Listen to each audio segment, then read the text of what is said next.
Okay. This book is the next one in Goosebumps HorrorLand by RL Stine, and this one is Monster Blood for Breakfast, Book 3. On the very first page, it has a missing poster. Brittany Crosby, age 12. Description: brown hair, brown eyes, last seen wearing a red and yellow sundress in the Black Lagoon water park. This message brought to you by the Monster Police. www.enterhorrorland.com. This is what it looks like. Okay.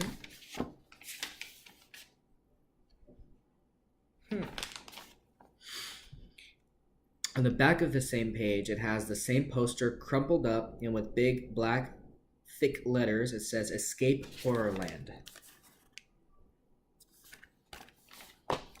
So, title page.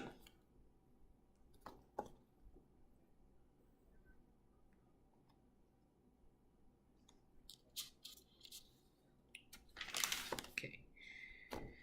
3 rides in 1. Monster Blood for Breakfast 1. Enter Horrorland 105. Fear File 147.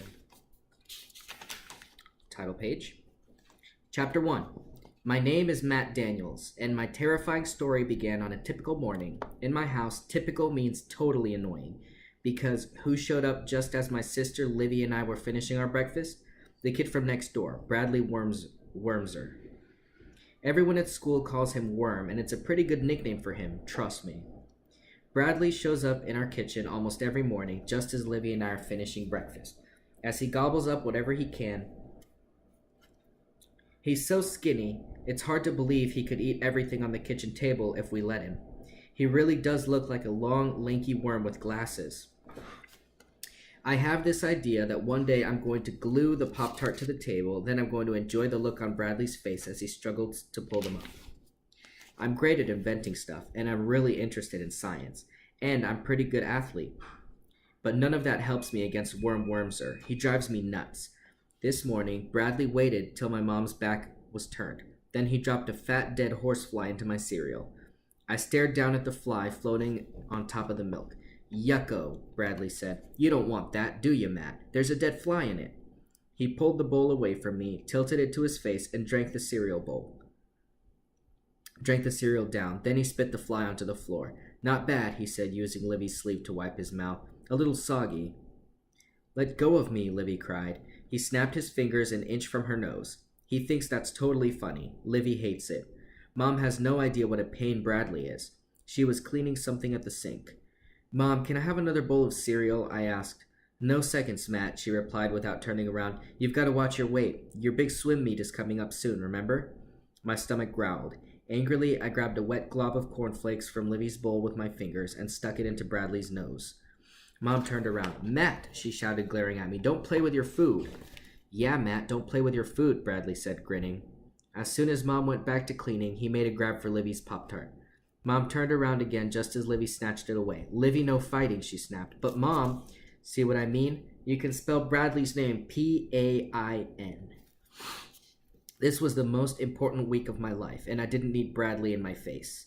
I would love to invent something to make the creep disappear, or maybe I could just ask him to disappear, but there are a few problems. For one thing, he lives in the house right next door, and his mom and my mom are business partners. They both run a party catering business from our homes. This means that Livy, Bradley, and I are thrown together a lot. And there's one other big problem. Bradley worships me. This morning, Bradley put his paws all over my new swim team t-shirt. Matt, can I have this shirt? Where'd you get it? It's awesome. It's kind of small on you, isn't it? He always wants to dress like me. He thinks it will make him popular too. It's pitiful, right? And the guy never stops talking. Did you see that scary movie on HBO last night, Claw? It totally creeped me out. When those two claws reached out of the basement and grabbed the kid by the shoulders, he squeezed Livy's shoulders with both hands. Just like this. Ha ha, I'm the vicious Claw. Stop, let go, my sister screamed. Livy, Mom scolded, stop being such a crab. Bradley laughed. He waited till my mom left the kitchen. Then he pulled a small orange and black can from his backpack. Matt, check this out. Go ahead, open the lid. I dare you. I groaned. Now what? Worm spends all his time online. He plays these sci-fi battle games till late at night, and he's always sending away for all kinds of weird things. He shoved the can toward me. Go ahead, open it, he said. I pushed his hand away. No way. He grinned. Okay, I'll do it. He gripped the lid and started to turn it. Then suddenly he stopped and his eyes went wide. His smile faded. Watch out, he screamed. It's gonna blow. Chapter 2. The lid popped off and clattered to the floor. I stared into the can, empty. Bradley laughed. And then I smelled something heavy and damp and rotten floating up from inside the can, like dead fish, only much worse, like year-old spoiled milk. Oh, I grabbed my stomach and let out a groan. I tried to hold my breath. Too late. The sick smell invaded my nose, and now I could taste it on my tongue. Ulp! My stomach lurched. I started to gag. I jumped up to my feet and ran to the bathroom. Livy was retching loudly. She came running right behind me, her hand pressed tightly over her mouth. I could hear Bradley laughing his head off. He has a hee-haw donkey laugh, obnoxious. Leaning on the bathroom sink, I took several deep breaths. My stomach heaved. I couldn't get the pukey smell from my nose and mouth, and I could smell it on my clothes. I glanced at the clock. No time to change. I was going to smell like sour milk at school all day. I trudged back into the kitchen. Bradley was still laughing at his stupid joke. That was a riot, he said. You both turned green. Ha ha. He held up the empty can. Check it out. In big black letters, the label read, Gas Attack, a party favorite. Livy had tears in her eyes. Her hands were balled into tight fists. I knew she wanted to murder Bradley. So did I. But what could we do?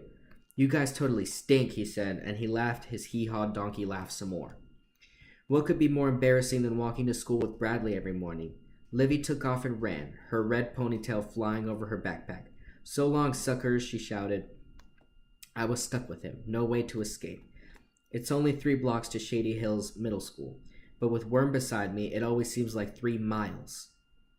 I have those same sneakers, Bradley told me. He stomped down hard on my foot. But mine aren't scuffed up like that, he said. Give me a break, I muttered. He ran ahead a few steps, then pushed a hand against my chest to stop me. Then he opened his backpack and fumbled around inside it. Swear you won't tell anyone about this, he whispered. I've got something here I bought online and will totally impress Mr. Scotto. No way, I said, jumping away from him. If it's another stink can, keep it to yourself. No, this is serious, he said. He swatted a fly off his stringy brown hair. Then he pulled a tiny jar from his backpack. This is no joke. This is a big deal. A school bus rumbled past and turned onto Willis Street. I glanced around. We were the only kids in sight. Bradley, we're going to be late, I said. I hate to be late. I'm a competitive swimmer, remember? I like to be first, not last. Bradley spun the lid off at the tiny jar. Inside, I saw a jagged piece of white rock. Know what it is? Bradley asked. His brown eyes flashed. Don't try to guess. It's a piece of rock from the planet Venus. Huh? I cried. Are you kidding me? Bradley, how could you fall for such a stupid... You're stupid, Matt, he shouted. It's real. One of our space probes brought it back. There are only 10 rocks like this on Earth, and I won an auction for it. Would you believe it only cost me $20? I just shook my head. I didn't know what to say. Bradley and I are both 12 years old. Old enough to know that you can't buy a rock from Venus for $20. He pulled it out of the jar and placed it carefully in my hand. Is this going to score points with Mr. Scotto or not? He asked. Don't be too jealous, Matt. But this could win me the science prize. The science prize was a big deal. I'd been working on my project for weeks. Mr. Scotto is our math and science teacher, but he's also a celebrity in Shandy Hills. He used to be an astronaut. This year, he started a contest in our school. He said he'd award $500 and a free month at NASA Space Camp in Florida to the kid in his class who created the most original science project. Cool, right? And since I'm the science freak in the school, everyone expects me to come up with something great. And I think I have a really good idea, but how could I compete with a rock from the planet Venus? This couldn't be real, could it? I turned the rock over in my hand and studied it carefully. It was solid white, kinda chalky, and very cool to the touch. Whoa, wait. I held it up close to my face. I struggled to read the tiny type engraved in the stone. What's your problem? Bradley said. Give it back. Bradley, bad news, I said. Didn't you read the tiny type? He blinked. Tiny type? I nodded. Yeah, it says made in China. Not funny, he cried. You are so not funny. He grabbed the stone out of my hand. He raised it close to his face and froze. I wasn't kidding him. It really did say made in China on it. Bradley shrugged. No biggie, he said. Bradley says that 100 times a day. No biggie, no biggie. Totally obnoxious, right? No biggie. Bradley pulled back his arm and heaved the stone at the stop sign on the corner. It made a ping sound as it hit the metal sign. Then I froze in horror as the stone bounced off and flew into the windshield of a passing car. It happened so quickly. The crack of the windshield, the shattered tinkle of glass as it caved in, the squeal of brakes. Through the broken glass, I saw the angry scowl on the driver's face. Bradley moaned, "I don't believe it. I was aiming at the stop sign." He saw the driver staring at us. Bradley pointed at me, then shouted as loud as he could, "Why did you throw that stone, Matt?" Bradley took off, running down the block. Too late for me to run. The driver's door swung open. He pulled himself out of the car, and I let out a low groan as I saw who it was. Our teacher, Mr. Scotto. Chapter 3. Later at lunch, I didn't feel much like eating. I put some kind of sandwich on my tray and an apple. I forgot to pick up a drink. I was still in a daze, I guess. I carried my tray across the lunchroom to the table where my buddies from the swim team sat. I slumped down into a chair with a loud sigh. "Matt, what's your problem?" Kenny Waters asked. He crushed a soda can in his hand and tossed it at a group of girls at the next table. They cried out angrily and called him some ugly names. "I had a little thing with Mr. Scotto this morning," I murmured. "No way," Kenny replied. "You're his star. No way he's going to pick on you." "He didn't exactly pick on me," I said. I didn't feel like talking about it. I was trying to erase it from my mind, but it wasn't easy. When Mr. Scotto came storming out of his car, I took the rap for Bradley. I didn't snitch on him. No one likes a snitch, right? Mr. Scotto is big and tall and athletic. He works out all the time. He's got biceps a foot high. I mean, I don't really want to get on his bad side. He looks like the astronauts you see on TV. Very short, flat haircut, broad, tanned forehead, and blue eyes that seem to stare right through you like lasers. Well, he was definitely aiming lasers at me this morning. "I'm really sorry," I told him, shaking my head. "It was a total accident. The stone slipped from my hand and bounced off the stop sign, and I'm pretty good at talking my way out of trouble." But Mr. Scotto was very angry. He said the car was only a month old. He knows I'm not a bad kid. I think he believed it was an accident. "My insurance will probably cover it," he said. "If not, I'll have to call your mom and dad about it." I sighed. It was my own fault. Maybe I should have snitched on Bradley. Mr. Scotto's warning about calling my parents repeated and repeated in my head all morning. Each time I thought about it, I got angrier. Bradley really is a worm, I told myself. I've got to do something about him. I had this idea for a new invention. It was called Bradley in a Can. When you twisted off the lid, a bunch of disgusting brown worms came flying out. The idea made me laugh. Suddenly, I felt an elbow poke into my side. "Yes or no?" Kenny asked him. I stared blankly at him. He laughed. "You really are on Mars today," he said. "We are talking about the swim meet championship this week." "You ready?" Jake Dean asked. "Are you taking the extra practices with the coach?" "Huh? Extra practices? Well, for sure," I said. The bell rang. I jumped to my feet and picked up my tray. I hadn't eaten a thing. I've got to get over this, I decided. I have to stop being angry at Bradley and concentrate all my energy on the swim team. Forget about Bradley, forget about Bradley, forget about Bradley.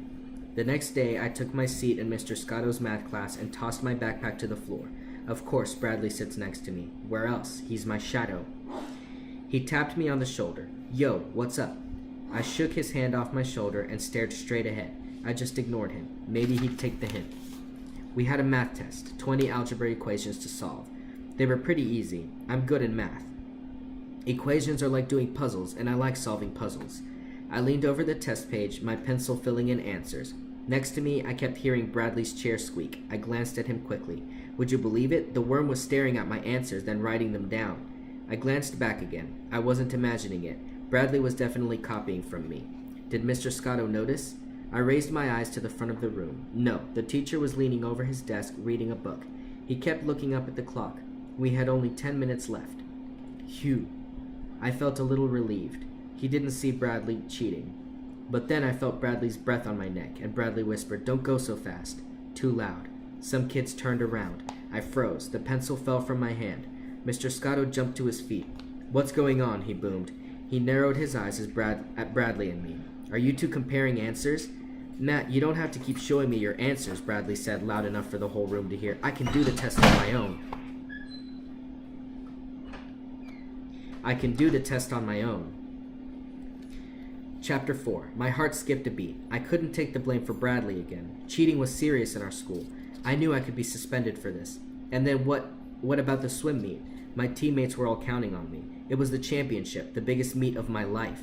And what would Mom and Dad say if I was forced to miss it? How could Bradley do this to me?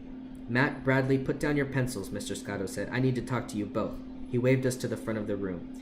I could barely breathe. I didn't believe this was happening. No biggie, Bradley whispered, following me to the front of the room. He loves you. You can talk us out of it. Mr. Scotto rubbed a hand over his short hair. He eyed us both, shaking his head. I don't allow cheaters in my class, he said sharply. I'd like you both to go stand in the hall till the test is over. You both get zeros. But, I sputtered, it's not my fault. I didn't do anything. It was Bradley. Mr. Scotto raised a hand to silence me. Not another word, he said. You know how I feel about taking responsibility.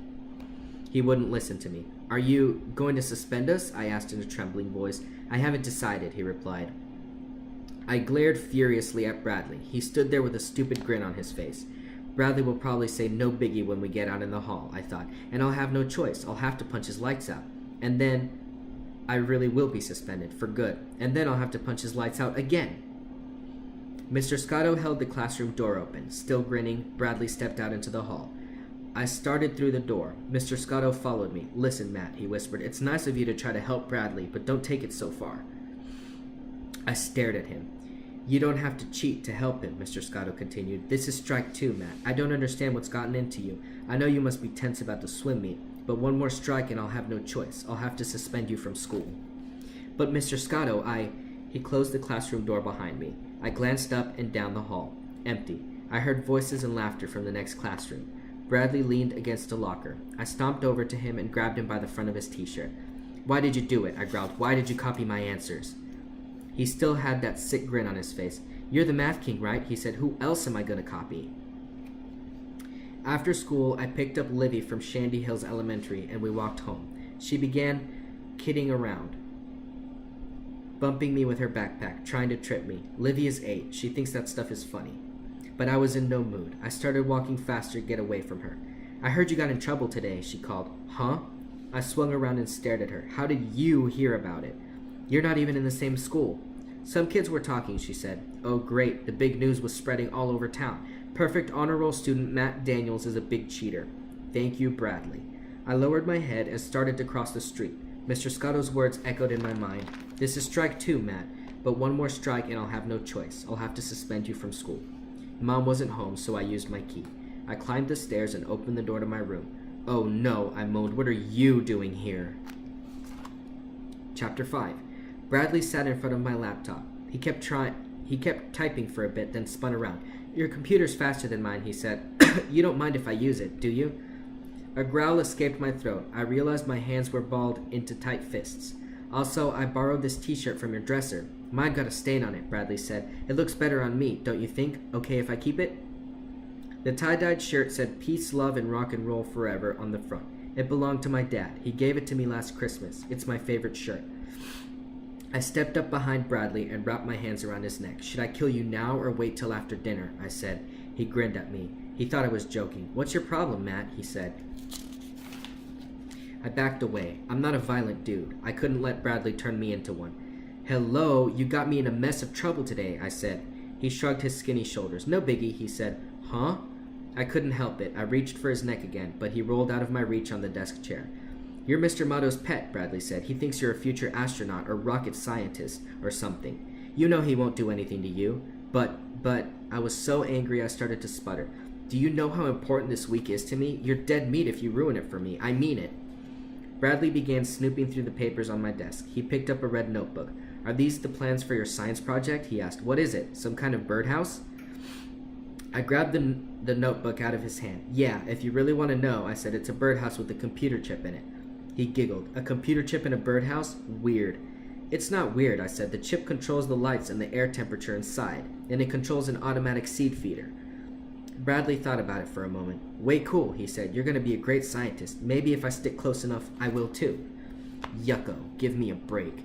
He stood up and gave me a salute. Then he walked out of my room and clomped down the stairs. I let out a sigh of relief when I heard the front door close behind him. Good riddance, I muttered. He really gets my stomach churning. I knew I had to calm down, so I filled my big yellow watering can with water, and I carefully watered my ivy plants. I have 2 of them in clay pots next to my dresser. Their shiny leaves trickle down the wall, almost to the floor. I spend a lot of time watering them and cleaning their leaves and fixing their soil. Here's a secret. Sometimes I even talk to them. Caring for my 2 ivy plants always calms me down. They started out as a science project. I wanted to see how they grew under different amounts of light, but now I just like to have them and take care of them. I watered them carefully. Then I straightened out some of the leaves. Turning back to my desk, I glimpsed my laptop. What did Bradley leave on the screen? I studied the monitor. 2 bloodshot eyes stared back at me, and under them, in big green letters, the word Monster Blood. What is Monster Blood? One of Bradley's weird online games?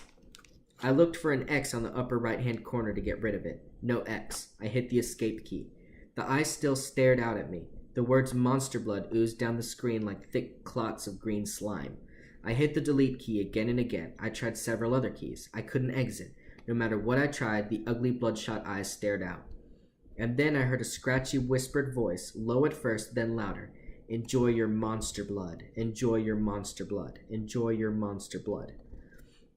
The cold, raspy voice gave me the creeps. I pushed the mute button on the front of the laptop. Silence now? No. The whispered words still poured out. Enjoy your monster blood. Enjoy your monster blood. I pushed the mute button again. Enjoy your monster blood. What was going on? Why couldn't I get it to stop? My heart started to race. What did Bradley do to my computer?